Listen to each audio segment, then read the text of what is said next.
I'm reading an excerpt from A Citizen's Guide to Ragnarok, Book 1, Gods in Low Places by Josh Hines. The story premise, it's Norse myths in a modern setting. This is the story of Astrid, who gets recruited into a plot to bring about the downfall of gods, and her biggest barrier is the incompetence of the person leading the rebellion. Previously on, Astrid accidentally discovers that Loki is plotting to overthrow the gods. Loki fears being exposed, so he kidnaps Astrid and holds her prisoner. He wants her to understand why the gods need to be overthrown, and he told her the stories of how Odin murders a man. Astrid reveals that the murdered man was actually her own father. Loki lets her go. This is Chapter 8, The Allfather Show. The people sent their prayers unto Odin, and Odin, hearing their prayers, saith unto them, Is this important? It is kind of the bad time. I am sore busy, and mine children are at a difficult age. And thus Odin hireth his first receptionist to receive prayers, wherewith she did read, label, file, and delete all supplications. Odin's temple spread out across the square, bulging upwards in the center and tapering on the ends, like a dragon that had let itself go. The original structure was a standard issue longhouse, an oversized rectangle box with high windows. Odin added galleries, overflow stations, a buffet dining room, and towers so that his humble temple colonized more and more of the open square in the horizon line, its reflective gold paint hijacking the most avoidant eyes. Astrid watched from the fountain's bench at the heart of Odin Square. The gold-painted double doors swallow the crowds of rowdy worshippers. She put the cigarette to her lips. She didn't smoke, but she decided she liked how she looked with a cigarette hanging out the side of her mouth. The northern wind pierced each layer of clothing, and Astrid's ears turned to ice underneath her woolen hat. The stone bench circled the fountain with a statue that rendered the Allfather an adjective. That is, the statue was very Odin-y. The 12-foot naked god of marble held aloft a sphere dangling from a chain, his left hand slapping Thor's head, who was represented as a child. Odin's feet crushed giants and trolls, while naked, kneeling women clutched at his legs, his improbably large erection prompting generations of awkward questions from children. Astrid came to attend the Wednesday service, but now her heart pounded and her legs wouldn't move. Go, just go, she said to herself. Don't be a wimp. A man watched her from the patio of a restaurant on the edge of the square, gripping a woolen finger to the handle of an espresso cup. The patio, empty except for him, gave him a view both of the temple and the fountain. He lifted the cup to his lips while his other hand held binoculars. She's hesitating, Loki said. I hope she spots you, Morgan said through the comm. Loki slurped his coffee, which was already cold. You know, I don't need comm support for this. No, Morgan said. This is for me. I want to hear every word out of her mouth when she catches you stalking her. Do Odin's priests talk to him like this? He said. Odin pays his priests a living wage, growled Morgan. A decent raise will buy you a lot of yes sirs. She's moving. Astrid got to her feet, started towards the temple, stopped, went the other way, stopped again, then crossed to Odin Square to join the yelling throngs. All right, said Loki. He dropped some coins on the table and hopped the patio rail. I'm going in.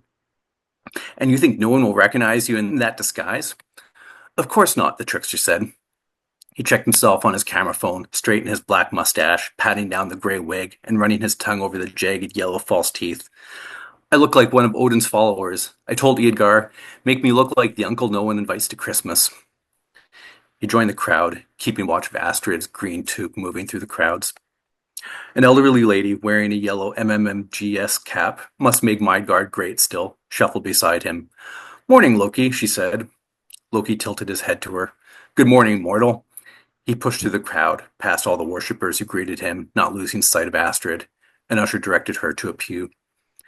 The air horn blowing, yellow hat wearing Odinites penguin into the oldest portion of the temple. All many Midgard temples started the same, one large room of oak and ash under high ceilings and tall windows, with rows of backless benches divided by aisles that led to a dais with a single chair built from woven branches. Odin felt this design screamed of poverty and replaced the benches with pews, swapped the chair for a porcelain throne, and painted every surface but the windows in metallic gold. The light broke in through the east, and everyone squinted when they entered. I hate coming here, Loki said to Morgan. It's like trolls ate their gold stash and used this as a toilet. The pre-service crowd filed into the rows but remained standing, raising cheers, hoots, and animal sounds. It was like a tailgate party for people too drunk for a tailgate party. The priest wandered from side to side of the dais, dragging his robes on the golden floor and waving at the audience. Loki pushed past the crowds and grabbed a seat 2 rows behind Astrid. The overweight man in his 60s sitting beside him smiled, his tongue poking through a gap where a tooth once lived. He offered Loki a pamphlet, its front a picture of Balder, smiling, turned sideways and cheaply edited into a casket. The headline, a font of dripping cartoon blood, said, Balder's assassination was an inside job. Loki handed the pamphlet back. You know that Balder is alive, right? The man rolled his eyes. Bah, bah, sheep man. That's what they want you to think. He forced open the pamphlet. Read it. If you go through Balder's social media posts from the last 2 years, take the third letter of each word, rearrange them, and... The man went silent when Loki blew his magic powder in his face. He fell forward, his head resting on the pew in front of him. The priest cleared his throat into the microphone. Good morning, everyone. Please be seated. We're about to begin.